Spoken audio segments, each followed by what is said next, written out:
இந்த செய்தியில் சிறு பிள்ளைகளை ஆசீர்வதிக்கும் ஆண்டவர் இயேசுவை பற்றி பார்க்கப் போகிறோம். இயேசு ஒரு நாள் சீடர்களோடும் மக்களோடும் கூட பேசிக்கொண்டிருந்தார் கடவுளின் அரசை குறித்து. அப்போது சில பெற்றோர்கள் தங்கள் சிறு பிள்ளைகளை இயேசுவிடம் கொண்டு வர வேண்டும் என்று விரும்பினார்கள், அவருடைய ஆசீர்வாதத்தை பெறுவதற்காக. அப்படி அவர்கள் முயற்சி செய்தபோது இயேசுவின் சீடர்கள் அவர்களை தடுத்து விட்டார்கள். அதை ஆண்டவர் இயேசு பார்த்தார். அப்போது அவர் சீடர்களை பார்த்து, சிறு பிள்ளைகள் என்னிடத்தில் வருவதை நீங்கள் தடை செய்யாதிருங்கள், அவர்கள் என்னிடத்தில் வரட்டும். ஏனெனில் கடவுளுடைய அரசு அவர்களுக்கு சொந்தம், அவர்கள் கடவுள் அரசுக்கு உரியவர்கள் என்று சீடர்களை அவர் அதட்டினார். பின்பு பெற்றோர்கள் பிள்ளைகளை இயேசுவிடம் கொண்டு வந்தார்கள். இயேசு ஒவ்வொரு பிள்ளையாக தூக்கி மார்போடு அணைத்து கொண்டு தன்னுடைய கரத்தை அவர்கள் மேல் வைத்து அவர்களை ஆசீர்வதித்தார்.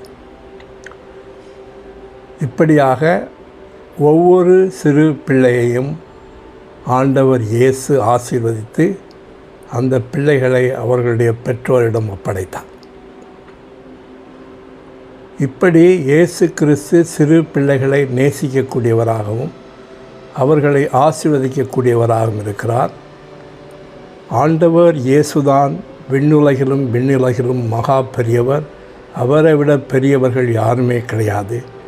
எனவே அவருடைய ஆசீர்வாதம்தான் மிக பெரியது. அந்த ஆசீர்வாதத்தை ஆண்டவர் இயேசு கொடுக்க, எல்லாருக்கும் கொடுக்க தயாராக இருக்கிறார்.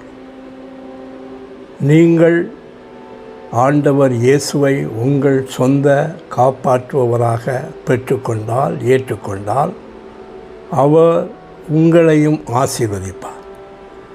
நீங்கள் சிறு பிள்ளையைப் போல எந்த கேள்வியுமே கேட்காமல் இயேசுவை ஏற்றுக்கொள்ளுங்கள். அப்போது ஆண்டவர் இயேசு உங்களை ஆசீர்வதிப்பார். அவரை ஏற்றுக்கொள்வதற்கு சுலபமான வழி ஆண்டவர் இயேசுவே என்று கூப்பிடுவதாகும். நீங்கள் ஆண்டவர் இயேசுவே என்று கூப்பிட்டால் ஆண்டவர் இயேசு உங்கள் மேல் தன் கரங்களை நீட்டி வைத்து உங்களை ஆசீர்வதிப்பார். அந்த ஆசீர்வாதத்தை விட மிகப்பெரிய ஆசீர்வாதம் விண்ணுலகிலும் கிடையாது, மண்ணுலகிலும் கிடையாது.